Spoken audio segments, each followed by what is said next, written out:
ይስጥልኝ። እንዴት አላችሁ? እግዚአብሔር ይመስገን እኔ ሰላም ነኝ። እነዚህ በምስሉ ላይ የምትመለከቷቸው ሁሉም የአማራ ተወላጆች ናቸው። አሁን ግን እነዚህ ሁሉ እስር ቤት ይገኛሉ።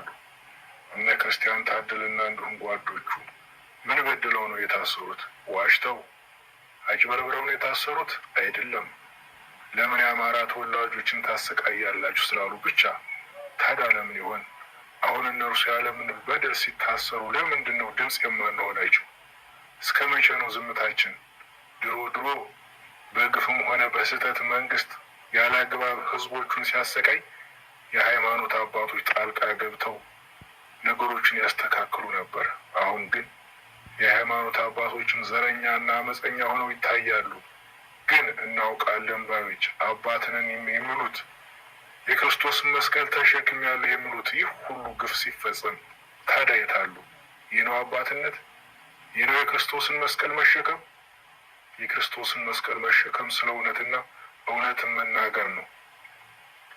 የወደቀውን የሚያነሳ፣ የቆሰለውን የሚጠግን፣ የጠፋውን የሚፈልግና ለተገፉት እውነተኛ ፍርድ የሚፈርድ ነው እውነተኛ አባት። እውነት ያሳዝናል። ይህን የምትሰሙ ሁሉ እህት ወንድሞቼ ሸርና ላይክ በማድረግ እባካችሁ በግፍ ለሚሰቃዩት በእስር ቤት ላሉት ድምፅ እንሆናቸው።